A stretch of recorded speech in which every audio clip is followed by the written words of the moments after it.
बूंदी से खबर है, जहां खटखड़ चौकी के पास रोडवेज बस दुर्घटनाग्रस्त हो गई। लाखेरी से बूंदी जा रही बस के ट्रक से जोरदार यहां पर भिड़ंत हो गई। घटना में 6 से 7 यात्री घायल हो गए हैं। घायलों को एम्बुलेंस से अस्पताल पहुंचाया गया। मौके पर ग्रामीणों की भारी भीड़ इकट्ठा हो गई है। बूंदी से खबर है, जहां एक बस और ट्रक की जोरदार भिड़ंत हो गई। खटखड़ चौकी के पास रोडवेज बस जो है वो दुर्घटनाग्रस्त हुई है। लाखेरी से बूंदी जा रही बस ट्रक से उसकी जोरदार भिड़ंत हो गई। हादसे में 6 से 7 यात्री जो है वो घायल हो गए हैं।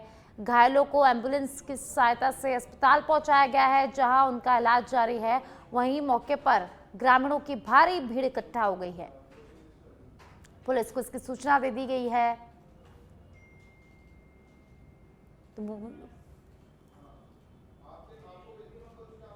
जालोर के भिनवाल से खबर है, जहां अज्ञात लोगों की पिटाई और लूटमार से 70 वर्षीय बुजुर्ग की मौत हो गई है।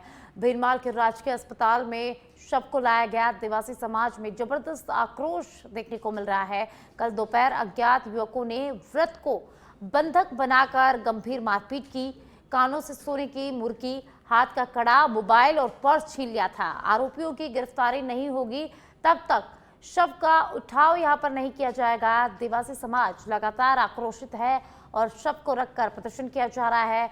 और आदिवासी समाज की मांग है कि जब तक जो लोग हैं उनकी गिरफ्तारी नहीं होगी, आरोपियों की गिरफ्तारी नहीं होगी, तब तक शव का उठाया नहीं जाएगा। लगातार प्रदर्शन किया जाएगा।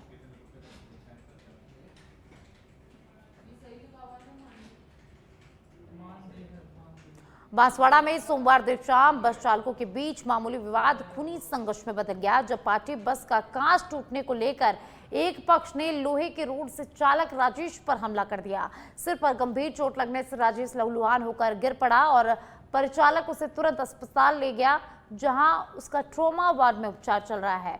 घटना से बस स्टैंड क्षेत्र में अफरा तफरी मच गई, जबकि पुलिस ने मौके पर पहुंचकर मामले की जांच और हमलावर की पहचान के लिए पूछताछ शुरू कर दी है।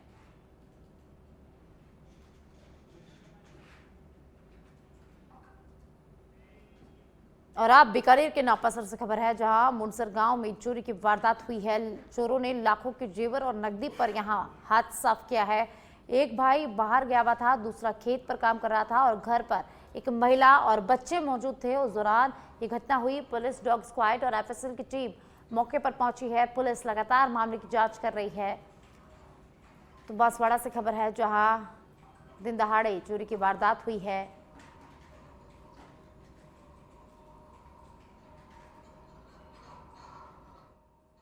एफएसएल की टीम मौके पर मौजूद है, पुलिस मौके पर मौजूद है और डॉग स्क्वाड की टीम मौके पर मौजूद है। लगातार साक्ष्य जुटाए जा रहे हैं और पूरे मामले की जांच शुरू कर दी गई है। झुंझुनू पुलिस ने 2 दिवसीय एरिया डोमिनेशन अभियान में अपराधियों पर ताबड़तोड़ कार्रवाई करते हुए 147 आरोपियों को गिरफ्तार किया है। इनमें 35 स्थायी गिरफ्तारी वारंट, 8 इनामी और एचएस अपराधी, 25 वांछित जघन्य व सामान्य अपराधी, 14 आबकारी, 5 अन्य अधिनियम और 60 शांति भंग के आरोपी शामिल है। चिड़ावा थाना पुलिस ने अंतर्राज्यीय बावरिया महिला चोरी गिरोह के 5 सदस्यों को पकड़ा है, जबकि गुड़ागोड़जी में 10,000 के इनामी विक्रम सिंह उर्फ सोनू, पिकअप लूट और वन विभाग पर हमला करने वाला सचिन कुमार, इनामी अपराधी विकास दुडिया और अन्य आरोपियों को गिरफ्तार किया गया है। एसपी ब्रजेश ज्योति उपाध्याय ने बताया कि अभियान का उद्देश्य अपराधियों की धरपकड़, गैंगस्टर्स पर अंकुश और संभावित अपराधों की रोकथाम था।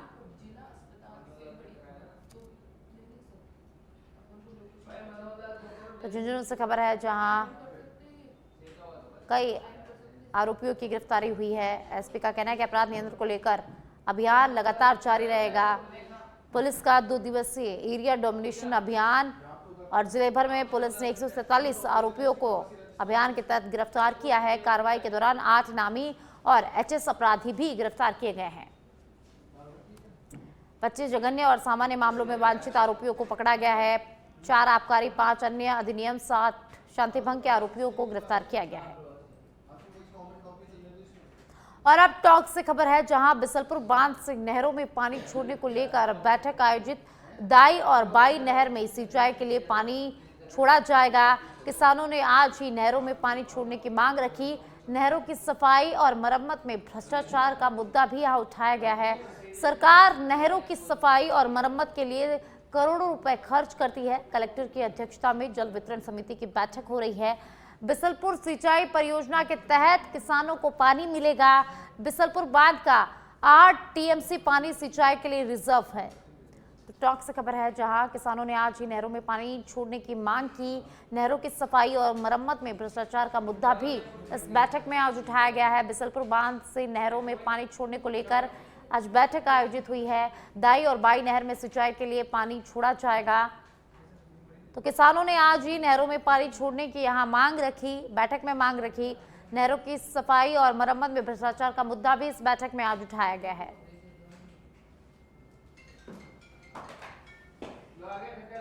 भरतपुर जिले के रुदावल में सिलिकोसिस से पीड़ित 25 वर्षीय ललित कुमार जाटव की बुधवार को मौत हो गई है। कई वर्षों से इस बीमारी से जूझ रहे ललित का इलाज भरतपुर में चल रहा था। शव को पोस्टमार्टम के लिए रुदावल सीएचसी लाया गया, जहां रुदावल पुलिस ने पोस्टमार्टम के बाद शव परिजनों को सुपुर्द कर दिया।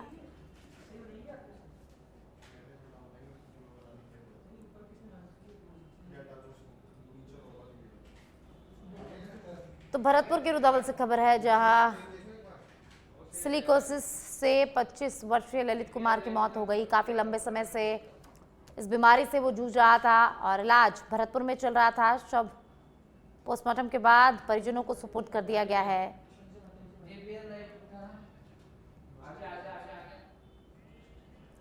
सवाई माधोपुर जिले के चौथका बरवाड़ा में प्रसिद्ध चौथ माता मंदिर में ऐतिहासिक लक्खी मेले की तैयारियां तेजी से शुरू हो गई है।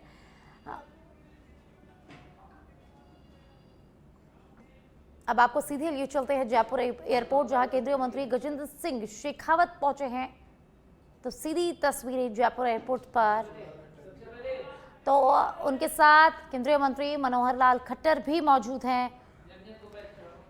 तो गजेंद्र सिंह शेखावत एयरपोर्ट पर पहुंच चुके हैं। केंद्रीय मंत्री मनोहर लाल खट्टर उनके साथ मौजूद हैं और अब यहां से एयरपोर्ट से सीधे जेईसीसी जाएंगे, जहां प्रवासी राजस्थानी दिवस में शामिल होंगे। तो उनके साथ गृह राज्य मंत्री जावत सिंह घर्रा मौजूद हैं। तो जयपुर एयरपोर्ट से सीधी लाइव तस्वीरें। केंद्रीय मंत्री गजेंद्र सिंह शेखावत जयपुर एयरपोर्ट पर पहुंच चुके हैं। केंद्रीय मंत्री मनोहर लाल खट्टर भी यहां पर पहुंच चुके हैं।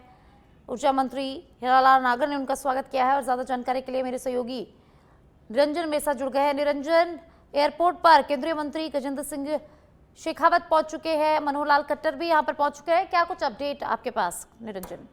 देखिए साक्षी, तस्वीरों के माध्यम से भी आप देख सकते हैं कि हरियाणा के पूर्व मुख्यमंत्री हैं मनोहर लाल खट्टर, वो जयपुर एयरपोर्ट पर पहुंचे हैं और उनके साथ में ही केंद्रीय मंत्री हैं गजेंद्र सिंह शेखावत, वो यहाँ पर हैं और ऊर्जा मंत्री ने उनकी जो है वो यहाँ पर अगुवाई की है। और तस्वीरों के माध्यम से देख सकते हैं किस तरीके से जयपुर एयरपोर्ट पर पहुंचे और जयपुर एयरपोर्ट से जो है उनका आगे का कार्यक्रम जो है वो जेईसीसी जाने का है और जेईसीसी में वो जो है प्रवासी राजस्थान कार्यक्रम में जो है वो शामिल जो है वो होंगे। और यहाँ पर देखिए तस्वीरों के माध्यम से जो है वो आप देख सकते हैं साफ तौर पर ये तस्वीरें जयपुर एयरपोर्ट से हैं। जयपुर एयरपोर्ट पर जो है वो केंद्रीय मंत्री जो है वो यहाँ पर पहुंचे हैं और केंद्रीय मंत्री यहाँ से जयपुर एयरपोर्ट से जेईसीसी के लिए निकल रहे हैं। जेईसीसी में प्रवासी राजस्थान कार्यक्रम में ये जो है वो शिरकत करेंगे। यहाँ पर तमाम कार्यकर्ता मौजूद थे,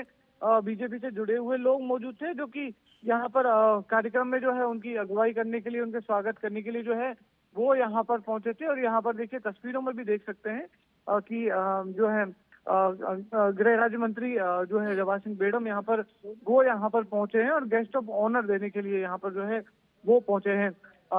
उनसे बात करने की कोशिश करेंगे। सर बहुत बहुत बधाई। देखिए प्रदेश के यशस्वी मुख्यमंत्री आदरणीय भजनलाल शर्मा जी ने पिछली साल ही जब रिसर्जेंट राजस्थान हुआ, राइजिंग राजस्थान हुआ था, राइजिंग राजस्थान के समय पर एक घोषणा की थी कि हम हर 10 दिसंबर को प्रवासी राजस्थानी दिवस मनाएंगे और उसमें हमारे प्रवासियों को बुलाकर राजस्थान में ज़्यादा से ज़्यादा निवेश कर सकें, इसके लिए चर्चा करेंगे और उनके सहयोग में राजस्थान की सरकार जो कुछ कर सकती है वो भी हम तय करेंगे। देश के यशस्वी प्रधानमंत्री आदरणीय नरेंद्र मोदी जी के नेतृत्व में भारत और भारत के सभी प्रदेश एक समेकित विकास की ओर बढ़ें, इस परिकल्पना को लेकर के भारत की सरकार माननीय नरेंद्र मोदी जी के नेतृत्व में काम कर रही है। उसी परिकल्पना को लेकर के राजस्थान भी विकसित राजस्थान बने, इस आधार बनाकर हम प्रवासी राजस्थानियों से यही आग्रह करते हैं कि आइए पधारो अपने देश और उद्योग स्थापित करिए, यहाँ अपने इंस्टीट्यूशंस खोलिए। राजस्थान की सरकार आपका सहयोग करेगी, आप लोगों को रोजगार उपलब्ध कराएंगे, राजस्थान की आर्थिक स्थिति मजबूत होगी। यही हम मिलजुल करके बढ़ते हुए राजस्थान के संकल्प को पूरा करेंगे। देखिए जो है आपने सुना जो है किस तरीके से राजस्थान आगे बढ़ सकता है, उसको लेकर जो है यहाँ पर जो है गृह राज्य मंत्री जवाहर सिंह बेडम साहब हैं, वो यहाँ पर जो है वो मीडिया से बातचीत कर रहे थे और उनका साफ तौर पर कहना है कि भाई जो राजस्थान है वो विकसित राजस्थान बने, उसको लेकर जो है उन्होंने जो है वो यहाँ पर जो बात की है और यहाँ से वो जेईसीसी के लिए जो है वो रवाना हो रहे हैं। और इससे पहले जो है वो मनोहर लाल खट्टर जो पूर्व केंद्रीय मंत्री हैं वो यहाँ पर जो है वो पहुंचे थे और उसके साथ में ही तमाम जो लोग हैं वो सुबह से ही उनके पहुंचने का सिलसिला जो है वो यहाँ पर जो है वो जारी है। और यहाँ पर हमने जो बात की उन्होंने तो विकसित राजस्थान किस तरीके से बने उन पर जो है उनका पूरी तरीके से जो मंत्री साहब हैं उनका भी फोकस है और वो राजस्थान में किस तरीके से नए उद्योग जो हैं वो स्थापित किए जा सकते हैं, किस तरीके से किए जाएंगे, आगे की जो पूरी रूपरेखा है उसको लेकर जो है वो आगे और तमाम तरीके के डिसीजन जो हैं वो होने हैं। तो ये प्रवासी राजस्थान अपने आप में एक बहुत बड़ा आयोजन जो है वो माना जा रहा है और बड़े आयोजन के साथ में ही तमाम लोगों के साथ जो है तमाम उद्योगपतियों के साथ जो है वो सामंजस्य बिठाने की कोशिश यहाँ पर जो है वो की जाएगी, जिससे कि राजस्थान के अंदर इन्वेस्टमेंट बढ़े, राजस्थान के अंदर औद्योगिक गतिविधियां जो हैं वो बढ़े। साक्षी, शुक्रिया निरंजन इस तमाम जानकारी के लिए। तो प्रवासी राजस्थानी दिवस का आज भव्य उद्घाटन हुआ, भव्य शुभारंभ हुआ। मुख्यमंत्री भुजलाल शर्मा ने इस कार्यक्रम का शुभारंभ किया। चलिए खबरों में आगे बढ़ेंगे। कानपुर थाना क्षेत्र में झालावाड़ 12 मेगा हाईवे के नागोनिया गांव के पास देर रात तेज रफ्तार बाइक ने सड़क पर घूम रहे दंपति को पीछे से टक्कर मार दी, जिसमें बाइक सवार सारोला निवासी अक्षय गुर्जर की मौके पर ही मौत हो गई और दंपति गंभीर रूप से घायल हो गई। घायल दंपति को जिला अस्पताल रेफर किया गया। हादसे के बाद कानपुर सीआई रविंद्र सिंह ने मृतक के शव को सीएचसी मोर्चरी में रखा और पोस्टमार्टम के बाद परिजनों को सौंपा गया। पुलिस ने मामला दर्ज कर लिया है और इस पूरे मामले की जांच शुरू कर दी गई है।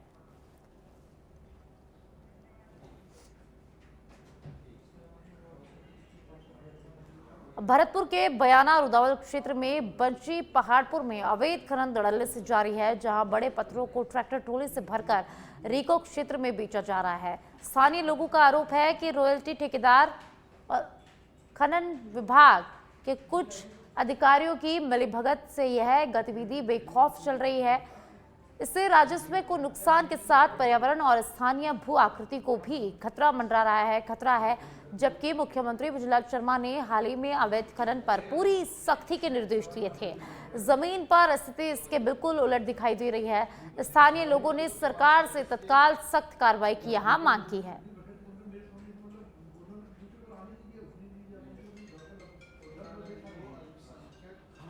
तखतगढ़ के पावजली रोड स्थित खेत में बुधवार सुबह भौरों के झुंड ने तखतगढ़ निवासी धर्मी देवी और उनकी पुत्री संतोष कुमारी पर हमला कर दिया।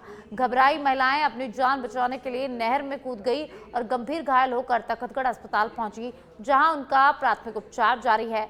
हमले में उन्हें शरीर के कई हिस्सों पर सूजन और घाव आए हैं।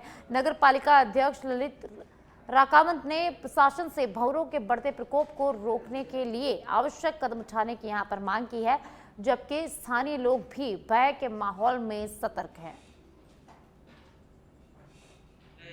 जिसमें बताया गया है कि उनके किसी भंवरे या मुखियों के काटने का दिखाया गया, जिसमें हमने देखा जो एक महिला है उसके लगभग 50 के पार डंक होने की संभावना है। हम अभी उसके सारे शरीर से डंक निकाल रहे हैं और प्राइमरी हम दोनों महिलाओं को हमने अपना प्राथमिक उपचार देके बाकी कार्य चालू कर दिया है, जिसमें से जो एक महिला है उसमें अभी थोड़ा सा ज़्यादा है, इसलिए हम उसे अभी ऑब्जर्वेशन में रखते हुए उसको अस्पताल में भर्ती कर रखा है। अस्पताल में 2 महिला। अंबिकापुर के सरगुजा जिले में अमेरा खदान में हुए पथराव और संघर्ष के दौरान घायल हुई महिला थाना प्रभारी सुनीता भारद्वाज को आज कलेक्टर सभा कक्ष में उनके उत्कृष्ट कार्य के लिए सरगुजा कलेक्टर विलास भोसकार और एसपी विजय अग्रवाल ने सम्मानित किया है। इस अवसर पर सुनीता भारद्वाज ने कहा कि उच्च अधिकारियों से सम्मान मिलने से वह अपने घायल होने के दुख को भूल जाती है और यह उन्हें अपने कर्तव्य के प्रति और प्रोत्साहित करता है।